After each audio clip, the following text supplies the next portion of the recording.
so much for joining us today on what is now our 25th episode. Today you are joined by your hosts, as always, Tyarra and Jack. And today we have a very special guest on the show, which I'm sure many of the listeners will be familiar with. His name is Joey Cantlin. And Joey is what I would say is a renowned physique coach here in Brisbane, Australia. And thank you so much for coming on the show today, Joey. No worries. Thanks for having me, guys. It's an honor to be here. I guess I've been doing this for a little while now. I'm about 5 or 6 years. Obviously located in Brisbane, like you said, but I actually work predominantly online now. But yeah, that's pretty much my story. I do a bit of face-to-face coaching. I do a bit of online coaching. Located here in Brisbane and here to answer any questions you have.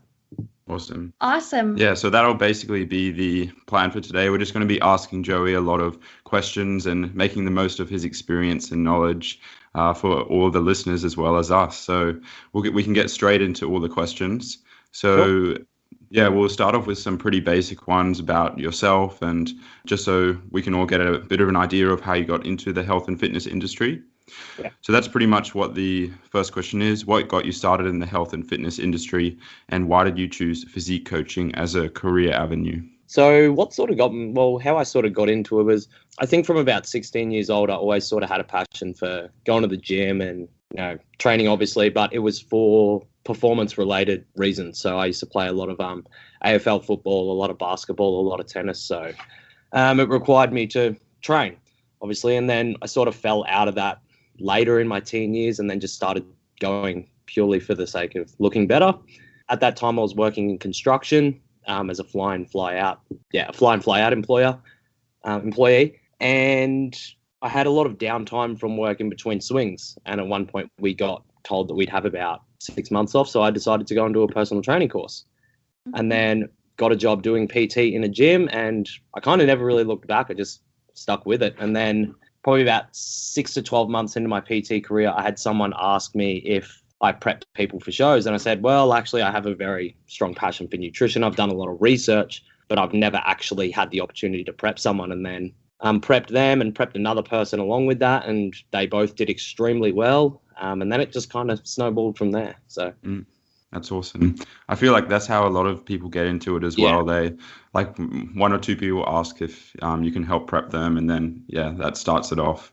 Yeah, and it's pretty amazing, Joey, how you've just kind of built yourself up all by yourself, like starting from the bottom, and you've really just climbed the ladder. Yeah, I guess I did get. I don't like to say I'm lucky, but I did catch a bit of a break with the first person I ever prepped. Was quite popular.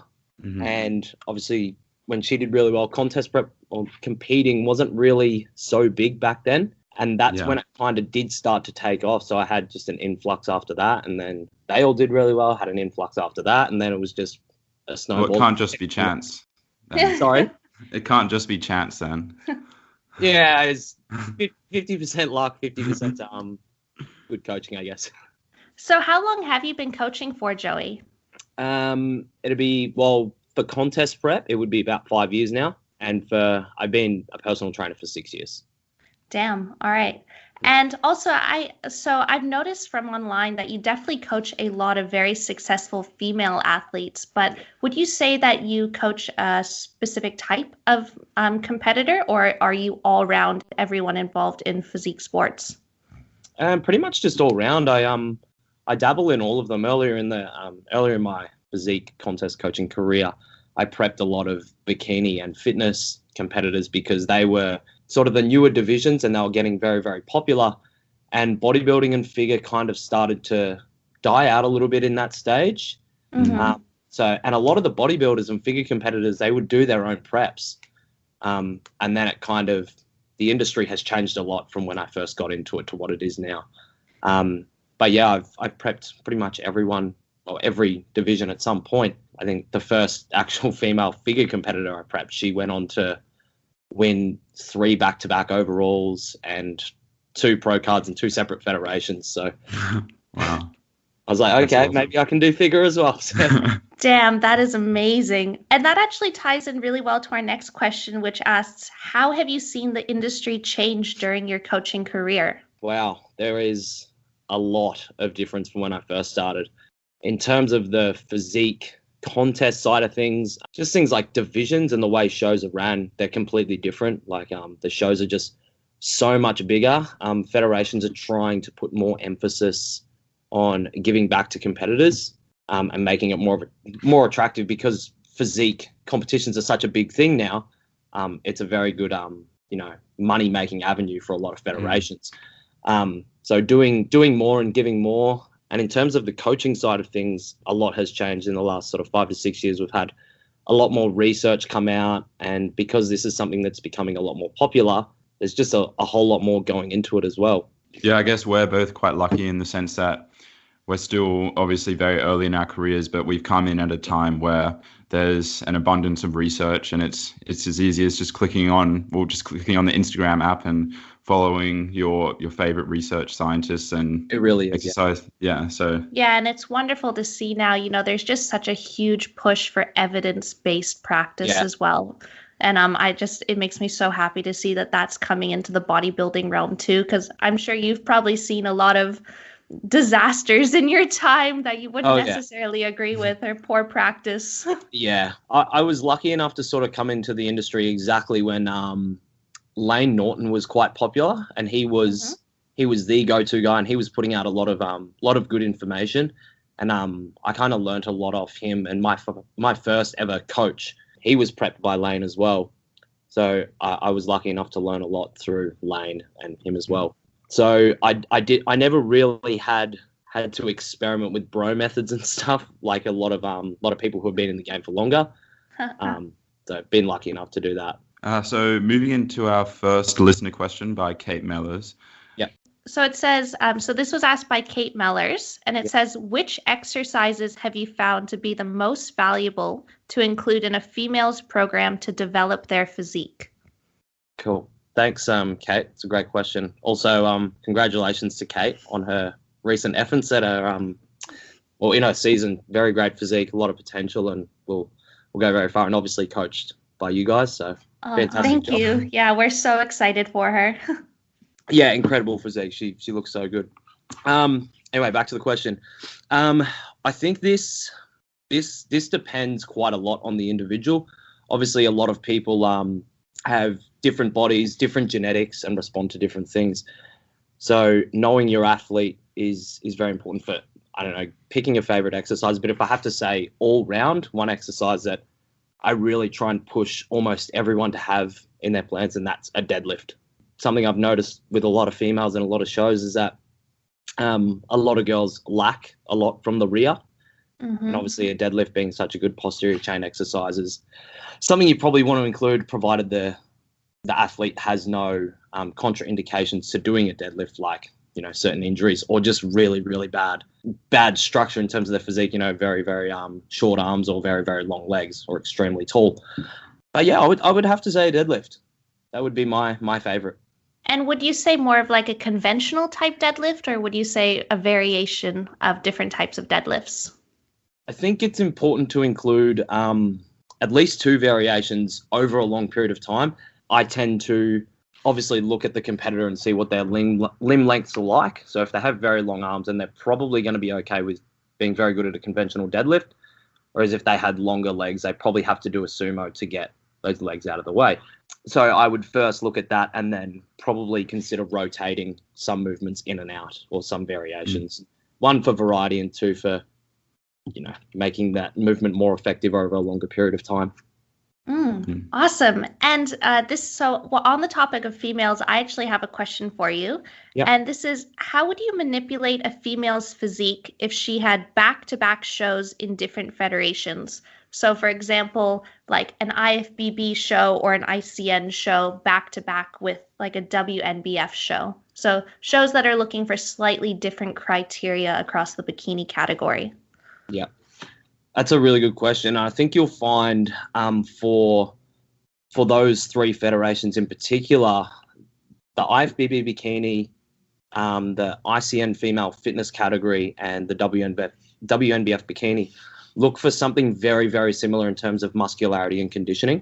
So I would say if you are lean enough for that first show, do everything you can to maintain that condition. In terms of your physique structure, like, where you have more muscle in certain areas, you obviously can't change that in the back end of a prep. But for someone like my partner, who I've been coaching for a long time now, she didn't do the IFBB bikini, but she did a WNBF fitness model, ICN fitness model, and WNBF bikini. And she was the pro world fitness champion in the ICN fitness category, and then the amateur world champion in the WNBF bikini. So 2 different divisions, but 2 different federations. And her conditioning was relatively similar. I think we got her a tiny bit softer for that last show, just to make her look a bit more like a big bikini competitor, because in fitness they do like them quite dry and hard looking. And when you say that, like those words like looking softer or looking drier and harder, how would you go about manipulating that look through training and nutrition? Well, given that the WNBF bikini was the last show, I actually just slowly increased Lisa's calories and decreased her expenditure a little bit. So pretty similar. You can change it in terms of peak weeks as well. So you might even just look at spilling the client over a little bit into that bikini show, whereas the fitness one, you want to make sure they're not spilled over, obviously. Yeah. But I think a lot of it, just try and keep it as simple as possible. A lot of people get caught up in trying to make all these kind of changes, water, sodium, carbohydrate, and thinking they're going to have a huge effect. But if the client is not in the right condition or doesn't have the right structure in terms of where their muscle is, then it's probably not going to make a difference. Yeah, I guess so much of it comes down to obviously the pre-existing work you've already done and your genetic structure as well. Yeah. Shows the one in the off season. Yeah. So moving on to the next question from a listener. His name is Tahir Kandi, and he asks, what's the most life-changing lesson you've learned through coaching clients? Jeez. Thanks for the question. That's a really good one. I think it's been really good to see some people's circumstances and how they sort of get through that and then apply themselves to a prep. Like, obviously you both have competed, I myself have competed, and we know that getting very, very lean for a show is very, very hard, even in a perfect world. So some people who may be less fortunate and still being able to do this is, it kind of makes you look at yourself and go like, wow, I'm really lucky. So I guess it's changed my life in that sense, not to be so soft. Yeah, I agree completely, because for example, when we did a prep, we think it was hard doing it with a master's degree, but then you look at other people in completely different circumstances and you say, oh, shit, we had it easy. So yeah, exactly. Yeah, absolutely. I mean, it's like these people they're having to work double time, just to afford their coaching and their comps and stuff like that. Whereas for me, I didn't have to do that. And I had, I was only maybe doing 25 hours in the gym of the week and 15 hours in the office. I was like, man, this is so hard. But then you got people working, 60 to 70 hours a week just to make ends meet and to do this show. So yeah, but that must be so motivating for you, right? Because we all have, days where we have low energy and we're like, oh, I don't want to do it. But then you hear about someone else's story and you're like, man, you know what? I really can go to the gym today and I can work 8 hours absolutely. there, whatever. Sometimes when I talk to my clients, I'm like, oh, wow, I'm such a pussy. I know. You hear about people waking up at 3 a.m. and you're like, yeah. I should not be complaining about getting up at 5. Oh, I know. I've got a couple of clients that do that. I'm just like, geez, you're a stronger person than I am. Yes.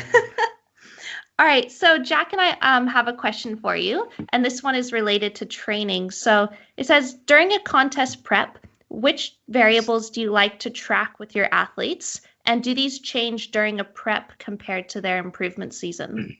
Pretty much everything. So obviously we track sets, we structure sets, reps, ranges in terms of RPE, so how hard I actually want the clients to push, rest periods, and obviously we track performance, so whether the client or not is improving or performance is going down, and as well as just a general sense of energy levels and how they feel they're performing. Things as simple as are they getting a pump in training? Pretty much everything from A to Z, really. The more information that I have from my clients in terms of their performance, the better. The minute we start to see down regulations in performance that might not be and they might not be completely shredded or the calories might not be low, then we say like, okay, something is wrong. So the more variables we can track, the quicker we can point out these issues. And outside of training, what other sort of variables do you like to track in improvement seasons and competition preps? Are you talking about like nutrition or just like from training? Yeah, nutrition, sleep, like quality of life, everything. Yeah. I tend to be a little bit more relaxed with my clients in the off season. I'll give them larger macronutrient or calorie ranges. So in prep, I might say with your carb intake, I want you to hit that within 5 grams either side. Obviously, those ranges become a little bit more constricted if your calories get lower due to the percentage. But, let's say you go 5 grams either side of carbohydrate, you might go 10 to 15, on either side. And in fact, I'd prefer you to go over instead of under eating. Expenditure as well, try and slow that down a little bit, or I just try and be a little bit less, enforce it a little bit less. If the client wants to go, for a mountain hike or something, and it's a little bit over their expenditure goal, I'm like, hey, it's cool, just have a little bit of extra food. But in prep, obviously, we need to be a little bit more constrictive on that. Yes. And what else do you like tracking? So you like tracking steps. What are your terms of tracking body composition, like body weight, skin folds, measurements? So this is something that I'll track based on what tools I have available. So if I have a client that's willing, I've got some clients that will say like, I want to go get a DEXA scan every month or every 2 months. I'm like, hey, cool, great, that's great. Obviously, DEXA scans can be thrown out by quite a few variables. So I will also use other methods. So things like skin folds, girth measurements, body weight, photos, and obviously with my face-to-face clients, I can see them in person as well.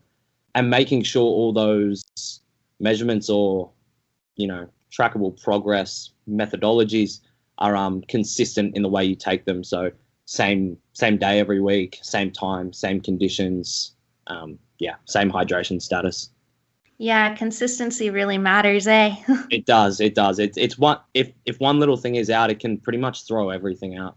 So Lawrence actually asked a related question. So if you had to go without one piece of data during a contest prep check-in, what would it be? Girth measurements.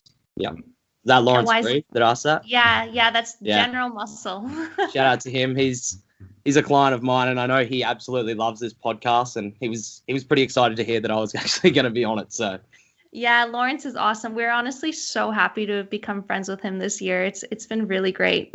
Oh, he's a great kid, and to think how young he is, and his physique and his maturity level is just incredible. Yeah, for sure. He's made phenomenal progress over the years. Yeah. And so, Joey, you said girth measurements. So what's your reasoning for that? I think with girth measurements, because obviously if I've got a face-to-face client, I'm not going to track girth measurements. I'm tracking body weight, I'm tracking visual progress, and I'm tracking skin folds. Mm-hmm. Whereas online, I'm tracking girth measurements. And the biggest problem with that is that you're getting the client to do it themselves. So there can potentially be errors. And I experienced that when I did my last contest prep. I did it with an online coach, so I had to take them every week. And some weeks I was like, man, I'm measuring in the same place and it's like 2 or 3 centimeters out. They can be helpful, don't get me wrong, but over a long period of time. So I might look at body weight and photos on a week-to-week basis, and girth measurements from a week to week, I'll take it with a grain of salt. Yeah. And then I'll compare, say, every 4 weeks of that. Okay, waist has dropped, 2 centimeters on average over the last 4 weeks. Yeah. Yeah, with something like that, it is tough to see those week-to-week changes, a bit like skin folds. Like, I guess in a contest prep, in skin folds, you can probably notice a difference, but girth measurements is a bit different, especially if you've eaten, etc., and stuff like that. Yeah, and it would definitely be frustrating trying to take your own measurements. That's why, whenever Jack and I take skin folds, and obviously it'd be very hard to take a subscap skin fold on yourself, but always getting someone else to take them for you. Yeah, as long as it's the same person every time, and they're using a consistent method. Like even skin folds done by the same person can have some variations as well. I mean, it's very hard to get literally the exact same place every time, even if you measure it.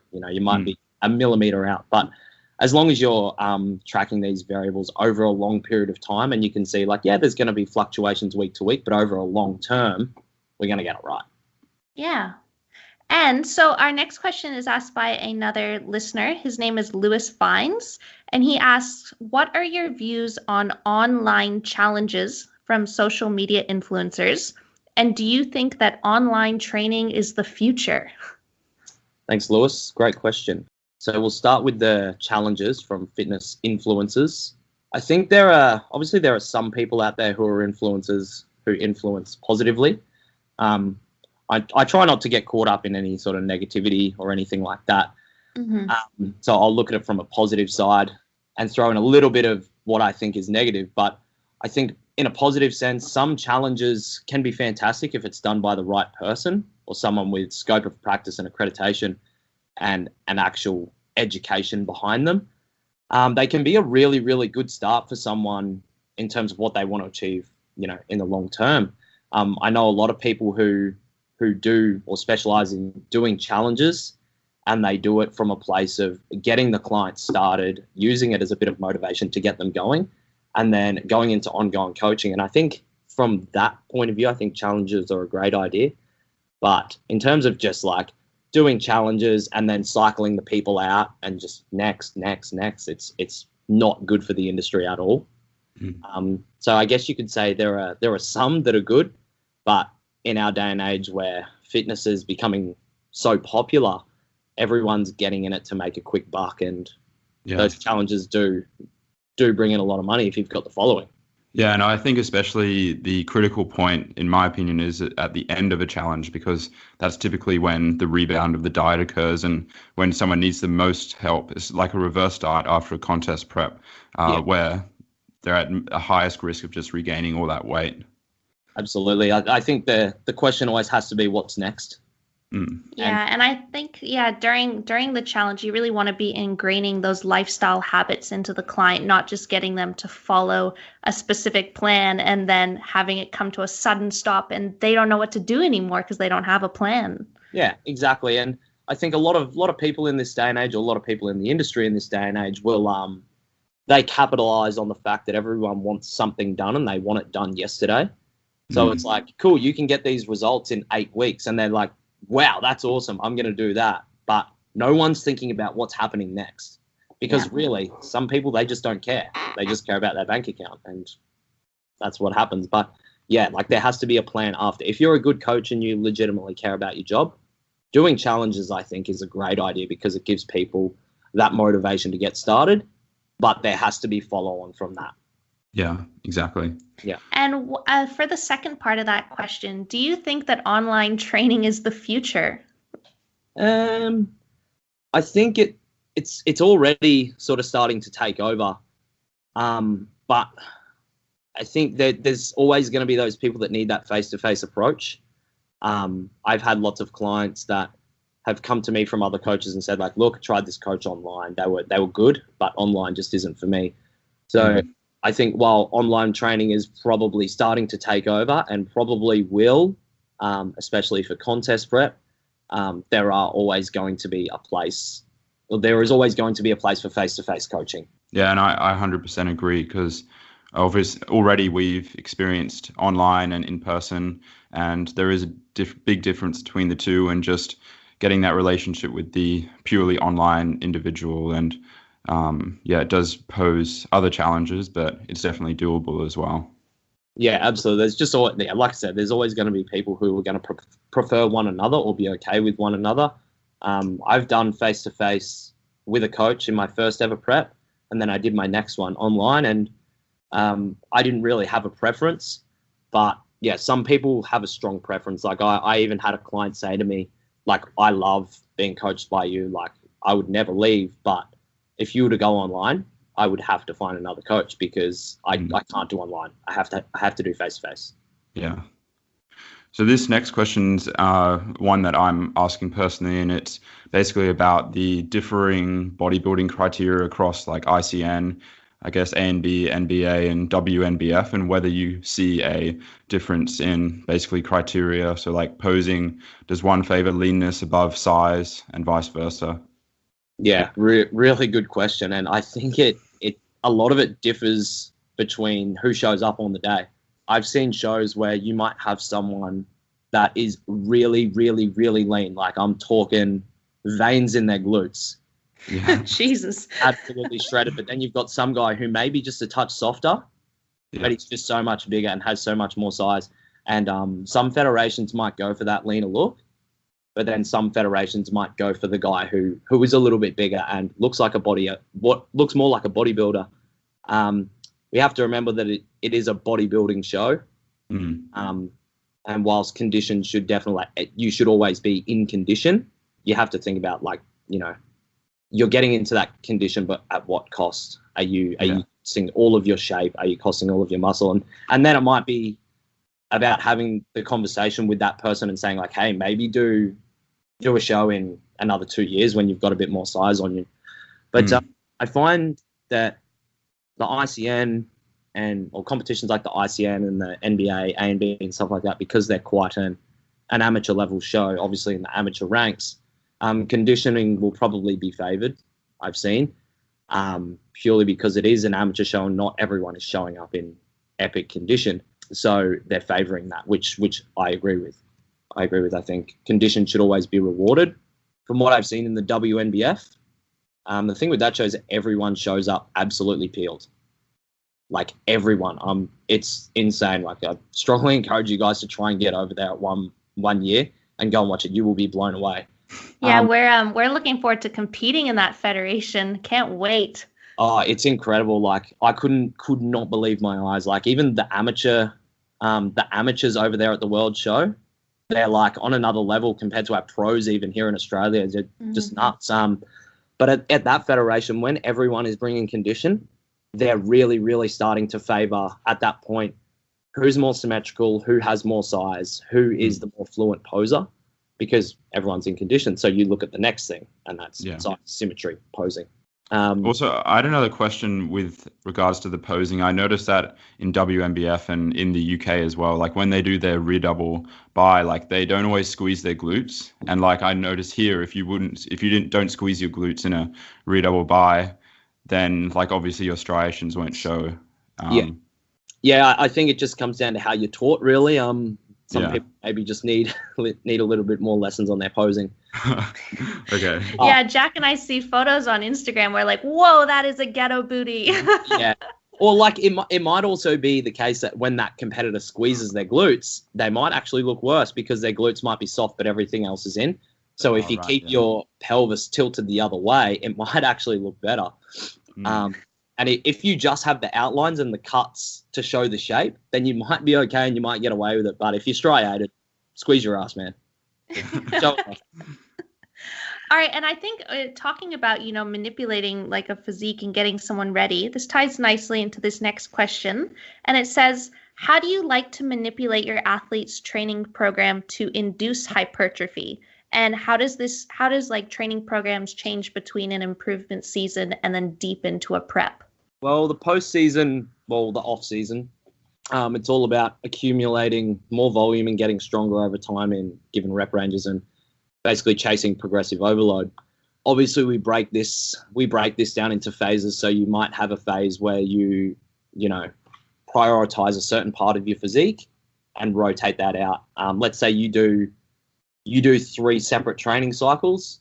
You might go, let's say you need more thickness in your chest and your back. You go more thickness on the chest and the back, or more sets towards the chest and back for two blocks of that 3 months. And then you taper down and you bring it back in. But as long as you're prioritizing that over a period of time, then I think you'll be making progress. As a bodybuilder, the goal is to not always get bigger. Well, of course, the goal is to get bigger overall. But if you've got some serious asymmetries to your physique, the goal should be to bring up those symmetries, because that can just make you look bigger and better on stage alone. But obviously just accumulating more volume over time in the off season, and like I said, getting stronger in given rep ranges. There is a very large amount of reps that you could do. Like back in the day, it used to be like anything less than 8 reps, not going to grow. Or anything more than 15 reps is cardio. But research has shown now that, rep schemes as little as 3 to 5 could induce hypertrophy, and rep ranges as large as, 20 to 30 reps could induce hypertrophy. It's all about balance. Like if you're balancing everything correctly and you've got a good balance of all those rep ranges and volume is, accounted for, then you're going to progress. And no, you go. I thought you were going to ask a question. Oh, yeah. So, this is basically the second half. Like in a competition prep, would you still cycle on with those, say, emphasis on chest for a training block, or would you basically try and maintain everything throughout the whole prep? I think in prep, it just becomes about managing, really. Trying to make sure you're maintaining your performance as best as possible. I find in the first sort of 30 to 40% of the prep, most people are still able to improve. And then it just becomes, you'll get to a point, some competitors hit it earlier, some competitors hit it later. Some competitors, depending on their training age, they don't hit it at all. They just keep improving.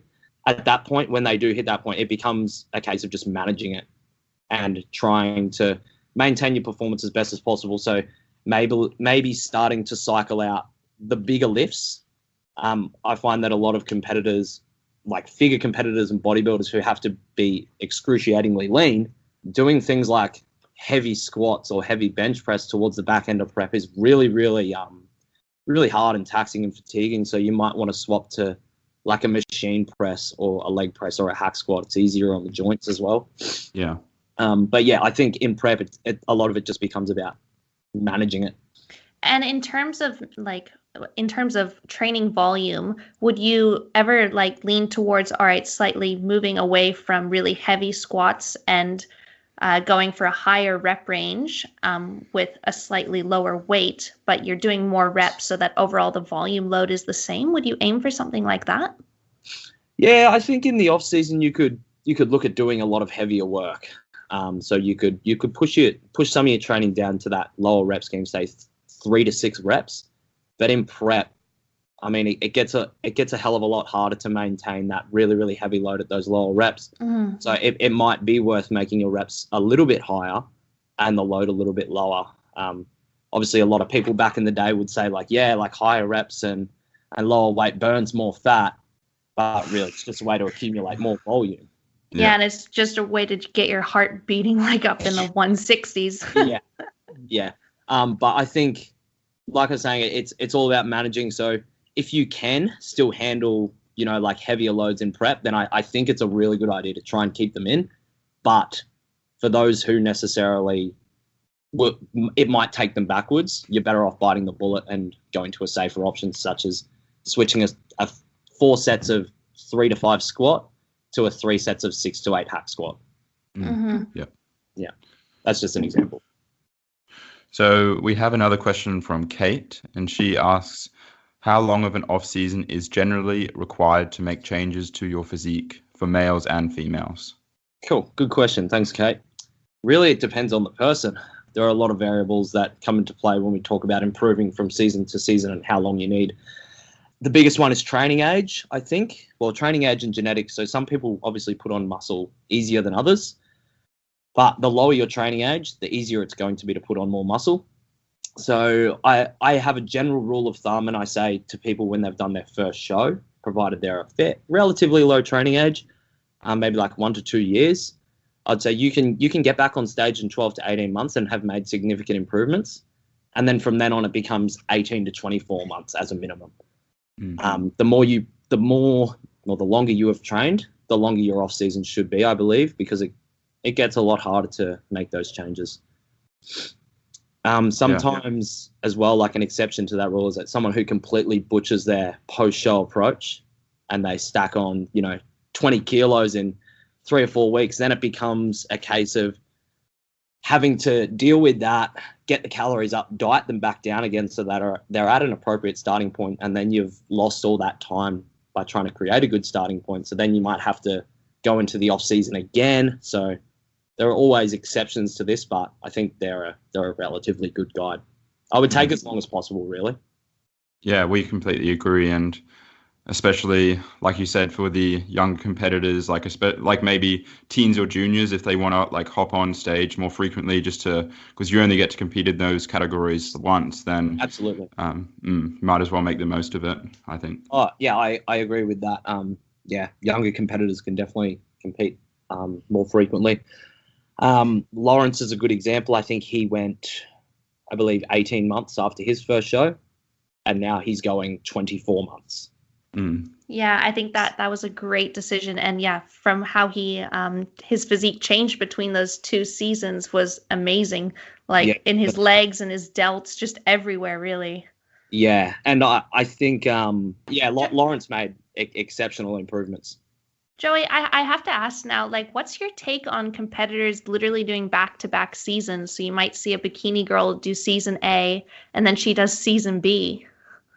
Yeah, I think for bikini, I've spoken about this quite a lot, to a lot of people, and I get this question actually quite frequently. And I think for a division like bikini, it can be okay because they don't have to be super lean, provided they're not doing something like the IFBB. Let's say it's an ISSN bikini competitor, then you could probably go season to season and slightly improve. But I try and push people out of that as much as I possibly can. I think I've only had 1 or 2 competitors in my 6 years of coaching go back-to-back seasons, and they were both bikini competitors, and they both improved. But it's more, you have to start looking at the psychological things at that point. Psychological kind of things in relation to bodybuilding is such a big thing and such a misunderstood thing as well. And I think more coaches need to be more aware of that side of things. Yeah, and I have another question for you, Joey. So this is, how have you developed a sense of being honest with your athletes in terms of their body composition? And I'd be really interested to ask, have you ever been in a situation where you've had to actually pull the plug and tell someone, I don't actually want you to compete this season, or I don't want you to compete this show? Yeah, so I think it's important to, or when you start working with someone, it's important to set an expectation of what you expect of them and what they can expect of you. And I think when you set those expectations straight away, the client feels a little bit more comfortable because they know what they're going to get out of you and you know what you're getting out of them. And if neither side is getting that, then you both know that it's not going to work. So establishing that trust early on is very important to be able to create an honest, open line of communication with your clients. And in terms of having to pull someone out of show, it has not happened much at all, maybe 1 or 2 times, because usually if I have a client that is just not responding, they'll usually pull themselves out, and quite early, because they know what I expect and they know what they expect of themselves. And every time that has happened, it has not happened very frequently or much at all. Every time that has happened, we've both agreed and we've worked together for the next season and they've come in fine. Yeah, I think that's a really good point that you made, to set expectations at the start, because you don't want to get to, 4 weeks out, and as a coach, you don't want to be too nervous to tell your client, like, hey, like, you're not going to be ready, or you're not going to be as lean as we think you were going to be, or almost like you don't want to be too harsh. Or I'm assuming a lot of coaches don't want to like face that, like telling a client, hey, we're going to actually need to drop your carbs, or we need to drop your calories quite a bit if we want to get into condition, or we're going to have to up training volume. We might have to add in a few cardio sessions. They might just be hesitant to do that because you do care about your client, and it sucks, but yeah, it's about having that balance of doing what you need to do to get into the shape. Yeah. And it also depends on the actual athlete and the qualities that the athlete possesses in terms of their mentality. Like if you've got someone who they might be a bit behind the 8 ball, but as a competitor, they know how to push and they will do everything that you tell them to do. You can pretty much get those people shredded in a pretty short amount of time, because they're just willing to do it. But in this day and age, it's pretty hard to find people like that, unfortunately. Everyone's all about doing the absolute bare minimum. And while I am about doing, the minimum amount possible to elicit the maximum result possible, sometimes the maximum result is not enough. And you need to actually push harder. So it's about doing what's required of you in a given time. And if you've got someone that can actually do that and adhere to that, then yeah. But I will say as well, men, you can push a lot harder because their physiology isn't as complex as a female, and they typically will respond okay. But females, from what I've seen, you'll push them to a certain point and their body will just bounce back. Yeah, it'll fight. The bar of it. So with females, it's important to establish a really good starting point so you don't, one, have to have that conversation, and 2, have to be put in a position where you have to do things that might be outside of what you would expect healthy. So talking about starting points, I know that, you've been giving quite a few lectures recently over here in Australia, talking about, a good starting position to start a prep in. Can you touch on that at all? Yeah, sure. Again, starting points differ a lot on the division that you're doing. I think, like I said, for females, it's important you really, really push the starting point, and it might even be a phase of prep that you lay out and say, like, we're gonna have a pre-prep. Mm-hmm. Because for females, obviously they have a much lower body mass, so they may have to lose weight at slower rates. So if a female needs to lose, like, say, come down from 55 kilos down to 45 kilos for a show, then that's 10 kilos, and that's quite a hit in terms of the percentage of their body weight. So maybe don't leave 10 kilos to get off if you can avoid it. Yeah. If you're that small. But like I said, physiology, females is a lot more complex, so you're dealing with a lot more issues and you may need a lot more time. And not to sound sexist or anything, but females tend to be a lot more emotional, and we know that. So you might face more adherence issues with some women. And don't get me wrong, there are some males out there who are like that too, but I've just found from working with both parties, predominantly women, is that females struggle a lot more in terms of adherence. Mm-hmm. And it gets hard. So yeah, it's important to establish a good starting point, especially for women. Not to say it's not important for men, but men can get away with an average starting point, I would say. This next question is actually related as well. So what's your opinion on competitors getting ready early and or being called too lean?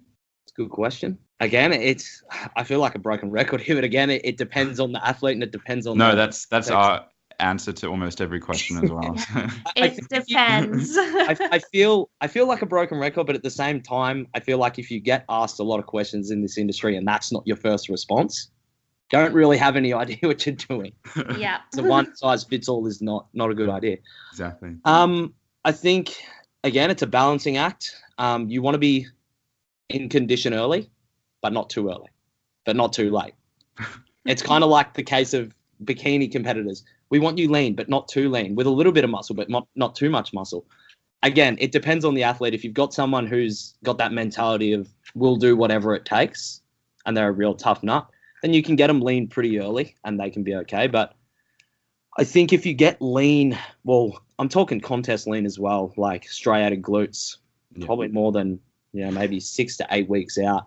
It's going to be a really hard slog. And I find I've seen it a lot over the last 5 or 6 years, people who do this, and their physique just kind of loses a bit of pop towards the end. They just don't fill out as well, and they just don't look as good. I've seen competitors over the years who look phenomenal, like 4, 6, 8 weeks out, and then by the time they get to stage, it just doesn't look the same. But yeah, I would say if you're a bodybuilder or a figure competitor, try and be ready 3 to 4 weeks early so you can just refine a little bit. And if you're pulling in really early, maybe just slow it down a bit. And if you were, let's say, 3 to 4 weeks out and you were, in condition, how would you manipulate their training and nutrition? Would you try to, eat them up into the show? Yeah, I would. I'd try and slowly reverse them in. So I think if, let's say, for example, you're really, really lean and, glute striations and hamstring separation or whatever, 8 weeks out, it probably doesn't matter if you reverse into the show because they're still going to feel shit. Because being shredded, it doesn't matter how much food you're eating, you're going to feel bad. Yeah. So I'd say 3 to 4 weeks out, if you can get them to that point if you can get them ready at 3 to 4 weeks out, then that's enough time to be able to eat into the show. You minimize the time spent feeling absolutely rubbish, more or less get in and get out. And I think that's good. Whereas a lot of down regulation can occur when you're extremely lean. And it's just going to take longer to recover. The longer your competition lean, the longer you've spent dieting, the longer it's going to take to recover and the harder it's going to be to recover. Yeah. And I know that, again, this is going to be individual for everyone, but given a ballpark figure, how many weeks out do you like to start your contest prep clients? So based on my presentation that I've given, like you said, I've given in Australia over the last couple of months, I had ballpark figures for every division. I think off the top of my head, not looking at the slides, I think for bikini it was 14 to 18 weeks out. Female fitness and men's fitness and physique was 18 to 22. And then bodybuilding and figure was 24 to 30. But what I will say, and what I do say at the lectures, is divisions like female fitness and men's physique, their condition is going to another level. Like these men's physique guys, they're bodybuilders in board shorts. Yep. Like a lot of the physique guys that I've had over the last couple of years actually have striated glutes. So like you really, like I don't really differ the prep anymore between those two guys. It's just their training is different because they have to have more emphasis on certain body parts. But yeah, so like there are always rules are there to be broken. So you can bend the rules for certain competitors. If you've got someone who just naturally stays extremely lean in the off season and that's based on their genetics, then you might be able to do a shorter prep. But for some people, you know, it's going to take longer, obviously. I've had a female figure competitor have to diet for 36 weeks into the first show. And I've also prepped a men's physique pro in 5 weeks, and he won 2 pro shows. Damn, those are like 2 ends of the spectrum. Exactly. That's crazy. 2 ends of the bell curve. I mean, you know, and that's why I always say to people, this is a little bit off topic, that's why I always say to people that when you're using evidence-based practice, it's not all about going off a study because they're averages. You know, you've got people on different ends of the bell curve and people in the middle. So it doesn't always account for outliers on both ends of the spectrum.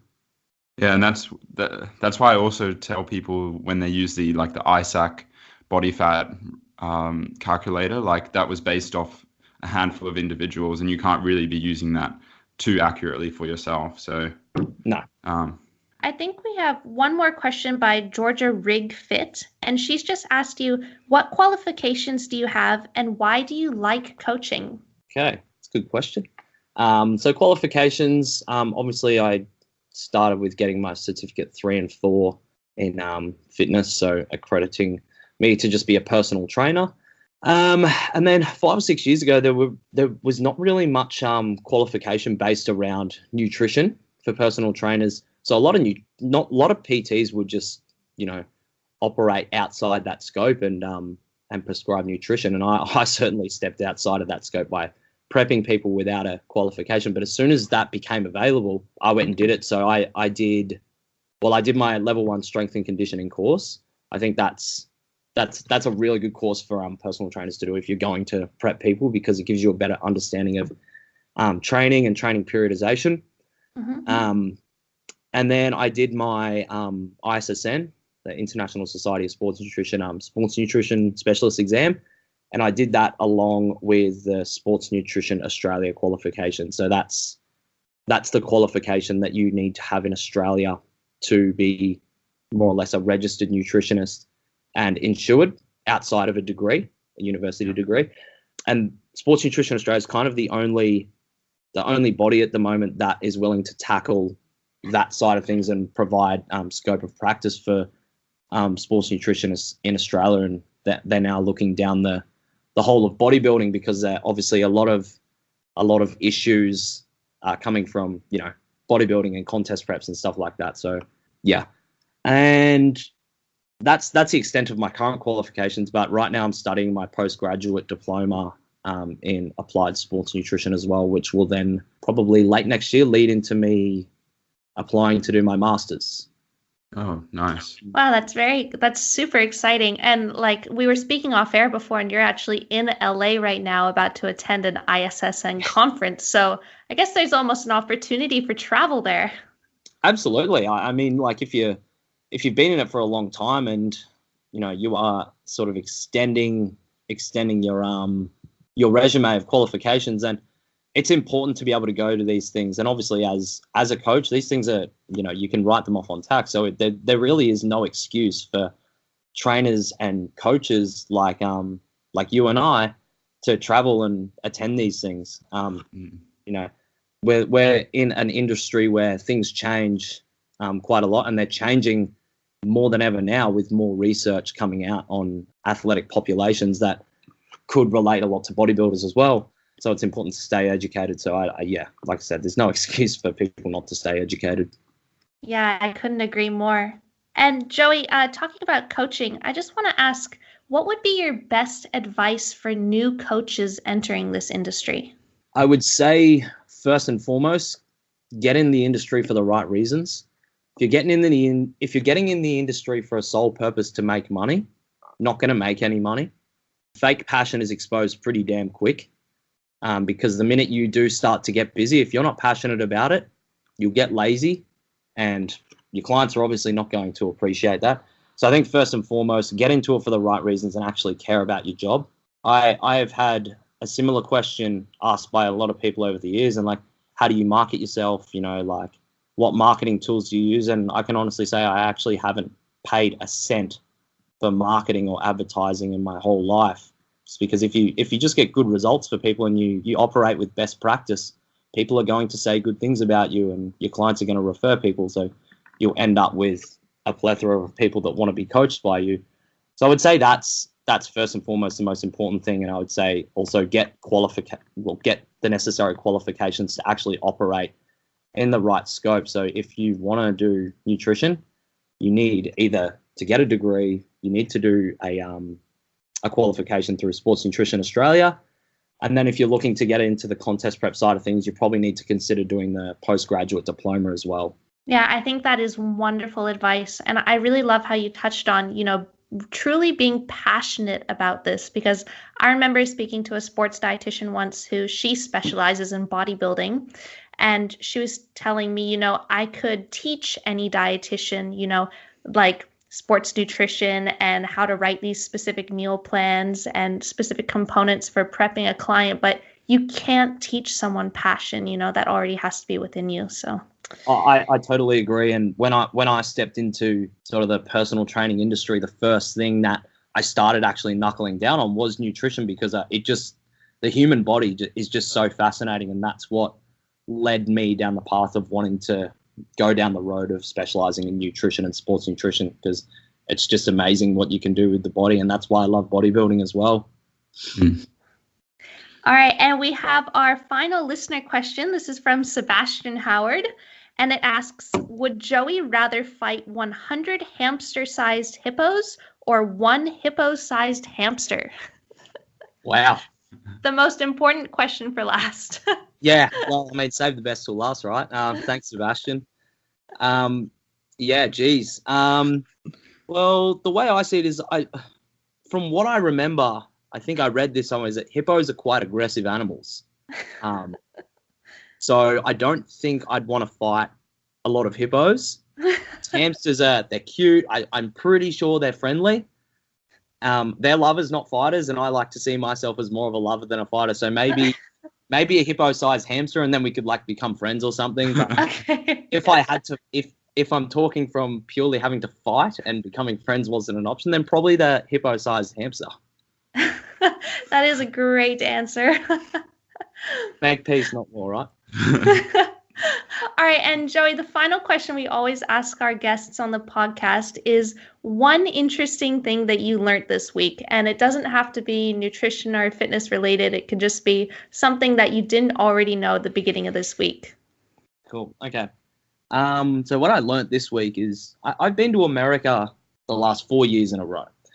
And I haven't really, the whole time I've been here, I haven't really had a hell of a lot of downtime in relation to being able to train and eat and stuff like that. But this time I have, because I'm here with another sports nutritionist. So we've been going to the gym every day. We've been making sure we're eating right and stuff like that. And we were at the gym the other day. We're at Gold's in Hollywood. And I'm not sure if you know him, Kevin Connolly. He's a, do you know the show Entourage? Oh, yeah. Yeah, so E. Oh, right. Yeah, he was in there and he was standing next to us, and he went up and ordered a shake, and they make shakes at the gym, and the guy was like, oh, yeah, do you want creatine or glutamine, or do you want both? He's like, oh, no creatine, just the glutamine, thanks. And then later on we went to a sup shop just to get some protein for our travels, because obviously it gets a little bit harder to hit your protein when you're traveling. So we went and got some protein, and the first thing the guy tried to do was sell us on glutamine. And he's saying, yeah, all the guys are getting into it. And me and the guy who I'm over here, Alex, we were really trying to sort of hold our tongue and not go full ham on this guy for recommending something that shouldn't necessarily be recommended as a priority. So I guess what I've learned is Americans just love glutamine, and they're kind of a little bit behind in terms of, evidence-based practice. What was his reasoning for selling it? Like, was he trying to convince you of all the magical things it would do? Yeah, he was saying it's the most important amino acid in the body. I said, wow. It's the most abundant. More important than leucine, It's the most abundant. I wouldn't say it's the most important. The fact that it's the most abundant makes it probably the least important to him. Yes, exactly. It's non-rate limiting, so. And he was saying, but 60 to 70% of your skeletal muscle is made up of this stuff. And I was like, oh man, you just gotta keep smiling and nodding. Yeah, I was like, oh yeah, cool, man. No, it's all right. I'll just grab this one, thanks. And then he tried to sell us on some bone broth protein because it had collagen in it. And I was like, oh man, here we go. Straight down. Jesus.